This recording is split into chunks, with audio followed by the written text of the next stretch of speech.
Enquanto o vídeo não começa, que tal ir curtindo e compartilhando com seus amigos? Se não for inscrito, se inscreva e ative o sininho. A IPF agradece. Na semana passada, nós começamos a introdução do Evangelho de Jesus narrado por Marcos, certo? Então, todas as terças-feiras, nós vamos fazer a exposição desse Evangelho. Na semana passada, quem esteve aqui conosco ouviu um pouco sobre a introdução, um panorama sobre o Evangelho de Jesus narrado por Marcos. Um Evangelho gostoso de ler, um Evangelho que apresenta Jesus de uma forma muito ampla e profunda, inclusive nas palavras de William Hendricks, que é um reformador, na realidade é um cristão reformado. William Hendricks, ele diz que Marcos apresenta Jesus como um rei ativo, glorioso, generoso, conquistador, que se move de forma muito ágil. Quando você pega o Evangelho de Mateus, você pega o Evangelho de Lucas, o Evangelho de João, e compara com o Evangelho de Jesus narrado por Marcos, você vai ver que existe uma particularidade que tem apenas nesse Evangelho. A forma como Jesus se movimenta. Ora ele está à beira-mar, abençoando vidas, ora ele está em outra localidade expulsando demônios, ora ele está de novo próximo à margem do mar para abençoar outras pessoas, ora ele está no monte orando, ora ele atravessa limites para abençoar, para curar, para expulsar demônios. Meus amados irmãos, Marcos apresenta Jesus e depois de toda a leitura, de todos os capítulos, você chega ao entendimento magistral de que o rei chegou. E que agora a função do último profeta do Antigo Testamento, a saber, João Batista, não é outra senão preparar o caminho, proclamar como um arauto que Jesus Cristo, Filho de Deus, prometido, havia chegado. O rei estava presente. E é exatamente isso que João Batista vai fazer. Há uma frase de João Batista que muito me chama a atenção, quando ele diz assim: importa que ele cresça e que eu diminua. E é interessante porque Jesus vai falar sobre João Batista uma frase bem interessante, que dos filhos nascidos de mulher não havia homem igual a João Batista. Veja, irmãos, o primeiro capítulo de Marcos, ou os primeiros versículos do primeiro capítulo, ou do capítulo 1, ele é um prólogo, uma introdução. Por isso que Marcos começa o Evangelho falando sobre essa preparação do caminho para que o rei pudesse ser apresentado. E aí eu quero que você volte agora os seus olhos comigo para o capítulo 1 do Evangelho de Jesus narrado por Marcos. Nós vamos ler do verso 1 até o verso 3. Nossos cultos dia de terça-feira só é 1 hora. Então não tem como a gente pegar toda a perícope do texto para fazer uma exposição, certo? Isso significa que por várias e muitas terças-feiras nós estaremos aqui. Amém? Próxima semana o pastor Eliseu pega a partir do verso 4. Uma terça o reverendo Eliseu, uma terça o reverendo João Paulo, e nós estaremos juntos aqui. Vamos para a leitura do texto bíblico. Princípio do Evangelho de Jesus Cristo, Filho de Deus, como está escrito na profecia de Isaías: eis que envio o meu mensageiro adiante de você, o qual preparará o seu caminho. Vós que clama no deserto, preparem o caminho do Senhor, endireitem as suas veredas. Amém? Curve sua cabeça, vamos orar. Ó Deus, a palavra, ela pertence a Ti e não a mim, Senhor. Por isso eu oro nesse momento para que o Teu Espírito que inspirou homens a escrever o Teu Evangelho possa me ajudar nessa hora. Para que eu possa ser apenas um instrumento em Tuas mãos, ó Senhor. Nada mais do que isso. Apenas um instrumento Teu, para a glória de Teu nome eu oro. Amém. Princípio do Evangelho de Jesus Cristo, Filho de Deus. Essa frase inicial de Marcos, ela já causa um impacto muito grande e causou impacto para os seus leitores.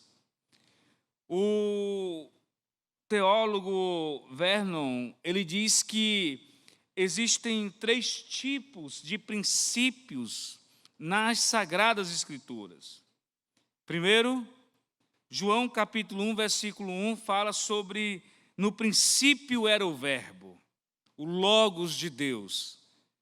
O restante do versículo todos nós conhecemos, que o verbo estava com Deus e o verbo era Deus, nos trazendo um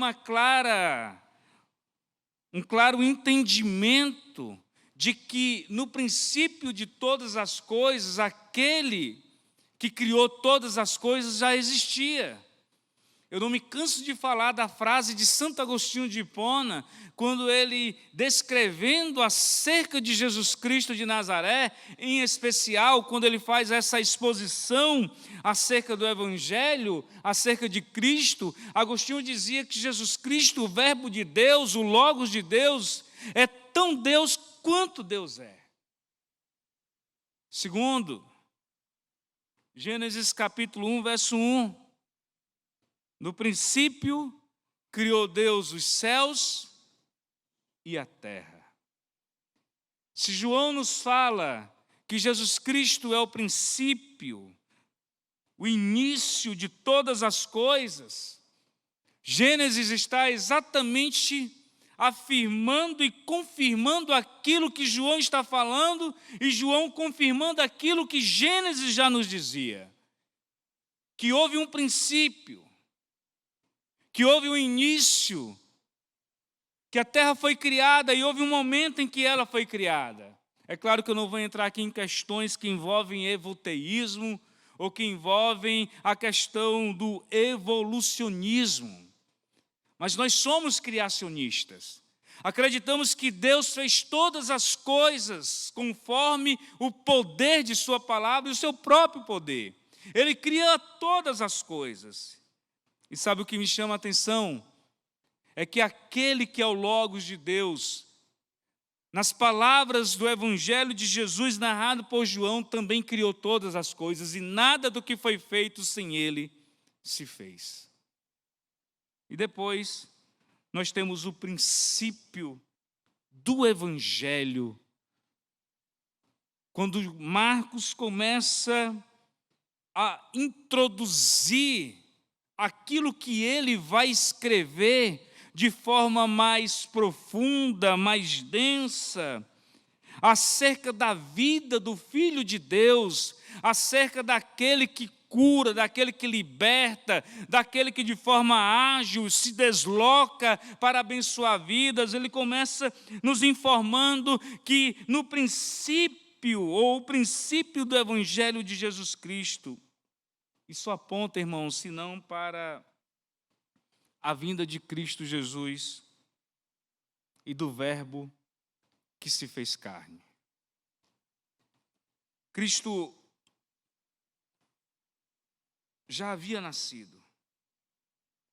Marcos, nos relatos, como eu falei na semana passada do apóstolo Pedro, talvez por meio das suas pregações, das pregações de Pedro, ele vai conhecer a Jesus Cristo de forma mais profunda.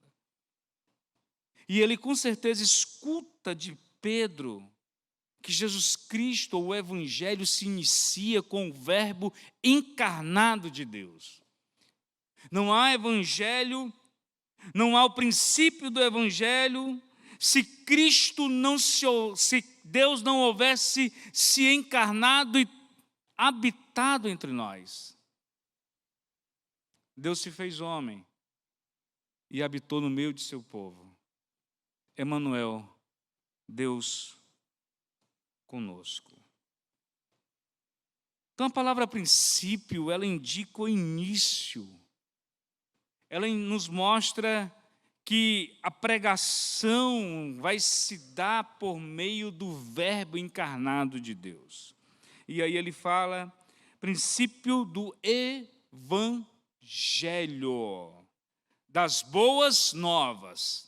Todos nós sabemos e aprendemos na escola bíblica dominical que a palavra evangelho significa o quê? Boas novas. Mas houve um tempo em especial no Antigo Testamento que essa palavra ela tinha uma ligação direta com militares, com exércitos, com povos. E quando uma nação era liberta, alguém saía correndo entre os montes, anunciando as boas novas de quê? De libertação. O que a Bíblia vai chamar, ou que nós conhecemos de arauto. Então houve um tempo em que essa palavra evangelho, ela era usada especificamente nesse sentido. Porém, no ano 50 depois de Cristo, Justino Mártire utilizou a palavra evangelho pela primeira vez, usando ou referindo-se o termo ao livro que apresenta a pessoa de Jesus Cristo de Nazaré. A história conta que ele olha para a palavra de Deus e ele entende que esse livro contém as boas novas de libertação, as boas novas de salvação, as boas novas acerca do Filho de Deus, as boas novas do Verbo encarnado, e ele usa evangelho para mostrar que a palavra de Deus tem as boas novas de salvação para o homem. Interessante, irmãos. Quando Marcos começa dizendo no princípio, é porque quando você pega no grego, você tem que ter cuidado no e o princípio. E aí, para melhorar a vida das pessoas, a melhor tradução é princípio, certo? E aí você fica de vez em quando fica no, o melhor é tirar aqui, certo? Fica princípio. Então, se eu, de repente, aqui embaralhar, você sabe, você liga somente princípio, tá bom? Quando Marcos fala sobre o princípio do Evangelho de Jesus Cristo, ele está dizendo aos seus leitores que a salvação está sendo dirigida a um mundo perdido, caído, a um ser humano morto em delitos e pecados. A apresentação de Marcos no prólogo sobre o Evangelho traz para aquelas pessoas esperança. A esperança das boas novas do Evangelho, ou o Evangelho que é as boas novas, essa esperança que faz com que o homem seja liberto. Traz para os seus leitores o entendimento de que em Cristo Jesus, o Verbo encarnado de Deus, a esperança da salvação se faz presente, real, e é uma verdade. É uma verdade. O Evangelho, irmãos, é a mensagem não do que nós temos ou do que nós podemos fazer. O Evangelho é a mensagem do que Deus em Cristo Jesus fez por nós. Por isso, irmãos, o princípio do Evangelho de Jesus Cristo na mente de Marcos, quando ele estava escrevendo, era justamente levando aos seus leitores não somente a esperança da salvação, mas mostrando para eles que a mensagem desta palavra, deste evangelho, não é outro senão aquilo que Deus em Cristo Jesus fez por nós. Um teólogo chamado John Stott, ele diz uma frase acerca do que significa o evangelho que eu acho que vale a pena falar aqui com vocês. John Stott diz assim: o evangelho é Cristo crucificado, sua obra consumada na cruz do Calvário. Ainda uma outra pessoa diz que quando Marcos liga evangelho e Jesus Cristo, ele está dizendo claramente que Jesus Cristo não prega apenas as boas novas de salvação, ele é a própria boa nova de pregação. Ele é o próprio evangelho. Porque ele é a esperança, ele é a salvação, ele é a libertação. Quando Jesus começa a pregar o evangelho para essas pessoas, ele chega diante dessas pessoas e diz assim: creiam no evangelho. É como se ele estivesse dizendo: creiam em mim, eu sou a salvação e a libertação. João capítulo 10, interessante, ele vai dizer assim: eu sou a porta, ele diz: eu sou o bom pastor, não é assim? Mas ao mesmo tempo que ele é o bom pastor, ele diz assim: eu sou a porta das ovelhas. Veja como é interessante. À medida que ele cuida das ovelhas, ele é o bom pastor, inclusive que dá a vida pelas ovelhas, ele também é a porta do aprisco. Ele é a porta para toda ovelha eleita, predestinada desde a eternidade. Somente por meio dessa porta é que ele entra. Esse é o entendimento de Marcos. Ao ligar o evangelho à pessoa de Jesus Cristo, ele está exatamente dizendo que Jesus Cristo é o próprio evangelho, a salvação e a libertação. E aí, irmãos, ele diz que Jesus Cristo, Filho de Deus. É interessante essa expressão Filho de Deus, porque ela pode trazer uma conotação de inferioridade, não é não? Inclusive, os testemunhas de Jeová usam essa expressão para dizer que o pai é maior do que o filho, não é isso? Bem como a seita dos mormons também falam acerca dessa superioridade do Pai. Mas essa expressão, Jesus Cristo, Filho de Deus, ela não tem nada a ver com o Pai sendo maior e o Filho sendo menor. E eu discordo até de alguns teólogos quando eles falam que, mesmo de forma ontológica, há essa subordinação. Na realidade, quando Marcos está explicando, falando que esse evangelho do Filho de Deus, ou Jesus Cristo Filho de Deus, por várias vezes nós vamos ver os outros evangelhos e também Marcos se referindo a Jesus como Filho de Deus. Inclusive, quando Jesus sai do batismo, ele escuta uma voz, e a voz do Pai é o quê? Este é meu Filho amado, em quem eu me alegro. Mas essa palavra filho não é como nós entendemos na sociedade atual, pai, mãe, filho, ou pai e filho. Por várias vezes no Antigo Testamento, quando um rei era levantado, Deus chamava esse rei de filho.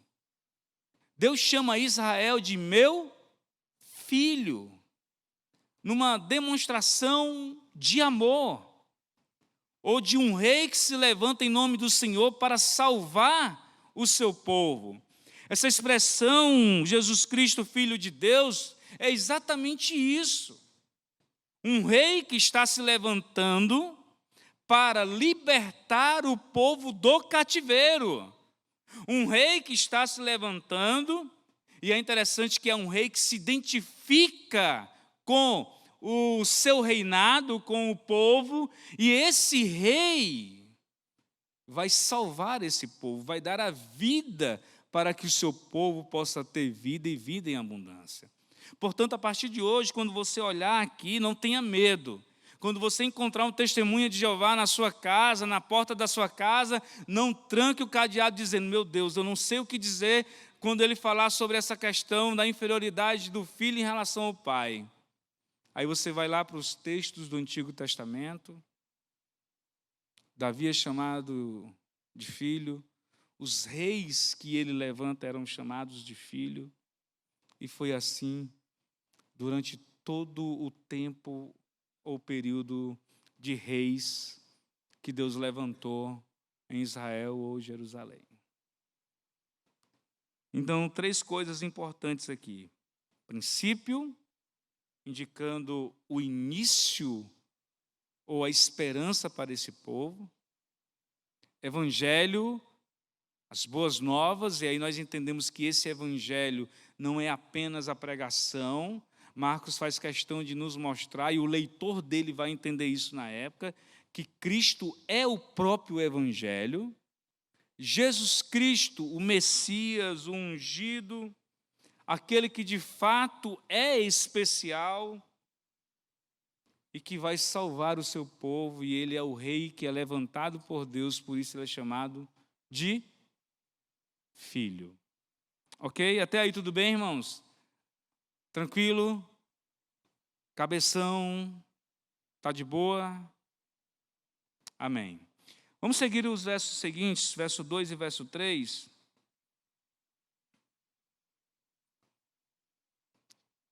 Já são 5 para 8.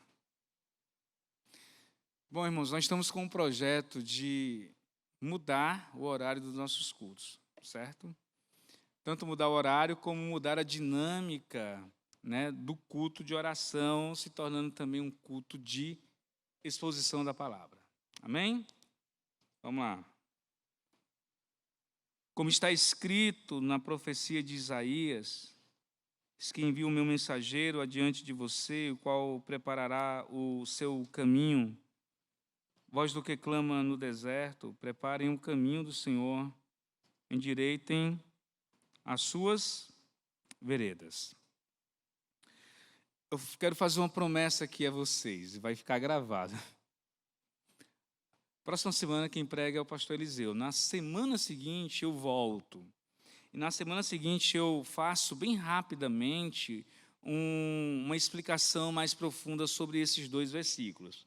Mas o que nos cabe aqui é que a vinda de Jesus foi profetizada e essa profecia se cumpriu. E Marcos faz questão de mostrar exatamente isso, como está escrito na profecia de Isaías. Só que a primeira profecia apresentada por Marcos não é de Isaías.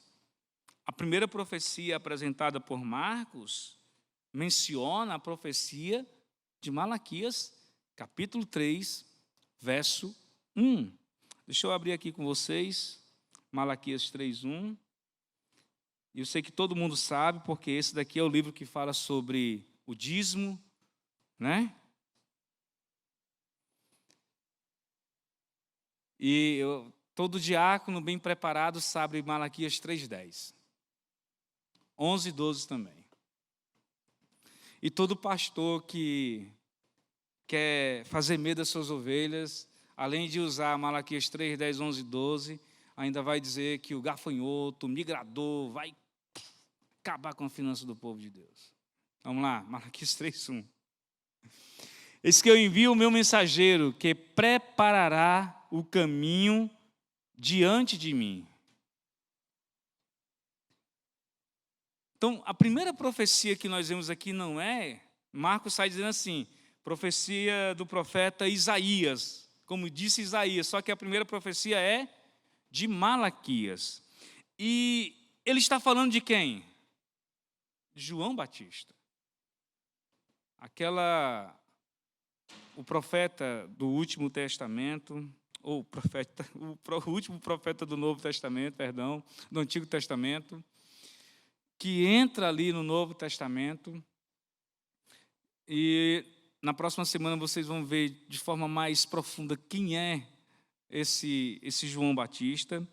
E aí, a frase seguinte, sim, fala sobre Isaías, capítulo 40, verso 3, quando diz: voz do que clama no deserto. E aí, quando Marcos vai falar sobre João e os demais, aonde está João pregando? No deserto. Não é assim? Então a profecia se cumpre. Ela não se cumpre somente a respeito especificamente de Cristo, ela vai se cumprir também a respeito daquele que vai preparar o caminho para o Salvador. Deixa eu tirar apenas uma lição prática essa noite acerca desses 3 versículos que nós lemos aqui. Queridos irmãos, Marcos começa nos dizendo o princípio do Evangelho de Jesus Cristo, Filho de Deus, como está escrito na profecia de Isaías. E aí ele vai falar Malaquias, a profecia, e depois a profecia de Isaías. O que nos cabe nesse versículo inicial é uma única coisa que deve ser guardada em nosso coração. O Evangelho de Jesus é o próprio Jesus. E o Evangelho de Jesus deve ser pregado e anunciado aos 4 cantos da terra. É importante também entender que esse Evangelho não pertence a mim nem a você. Ele não é nosso. Nós não podemos fazer uso dessa palavra como se ela pertencesse a nós, adulterando esta palavra, ou, de certa forma, usando o Evangelho de Jesus para outras finalidades que não seja mostrar a porta do aprisco. E é o que nós temos visto nos últimos dias em igrejas, inclusive igrejas presbiterianas. O Evangelho de Jesus, vocês vão ver na narração de Marcos, no decorrer do tempo, ele é simples, ele é direto, ele não se utiliza de moletas, porque ele procede do Pai, ele procede do Filho, e o Espírito Santo aplica essa obra ou a mensagem do Evangelho em nossos corações. Eu gosto dessa expressão. Princípio do Evangelho de Jesus Cristo. Meus amados, como nós temos visto, e eu digo isso com muito pesar em minha alma, como nós temos presenciado o Evangelho de Jesus sendo profanado. Essa é a grande verdade. Profanado. Sendo adulterado. Pessoas que olham para este Evangelho e usam para ganhar dinheiro de outras pessoas. Um dia eu vi um vídeo de 2 jovens, certo? Estavam orando. Meu amigo, e era um negócio surreal as orações. E aí, tinha lá assim, faço Pix. Só que durante a live de oração, eles diziam assim um para o outro: olha, Deus está me revelando aqui um negócio. E eu quero dizer para essa pessoa, mas essa pessoa tem que se revelar. E quando ela passar o Pix, eu realmente sei que é ela, porque vai aparecer o nome dela. E as pessoas fazem Pix. Sabe de uma coisa que me chama a atenção? O povo crente gosta de ser enganado. O povo de Deus gosta de ser enganado, gosta de ser levado por todo e qualquer tipo ou de vento ou de doutrinas erradas. A palavra de Deus está aqui, queridos. Nós só somos enganados se nós quisermos ser enganados. Quando Paulo vai escrever aos Gálatas, ele é muito duro. Se eu ou um anjo vos apresentar um evangelho que seja diferente daquele que eu preguei, que ele seja anátema. Anátema, maldito. E essa geração tem medo de dizer para essas pessoas que se utilizam do evangelho para ganhar dinheiro, profecias para namorar. Eu já contei a vocês. Alguns dias de casado, eu com a Vaza, numa reunião de oração. A Vaza sempre foi linda. Numa reunião de oração, aí chegou um miserável. Qual era o grande problema? O bicho era bonito. Eu nunca mudei, sempre foi isso aqui.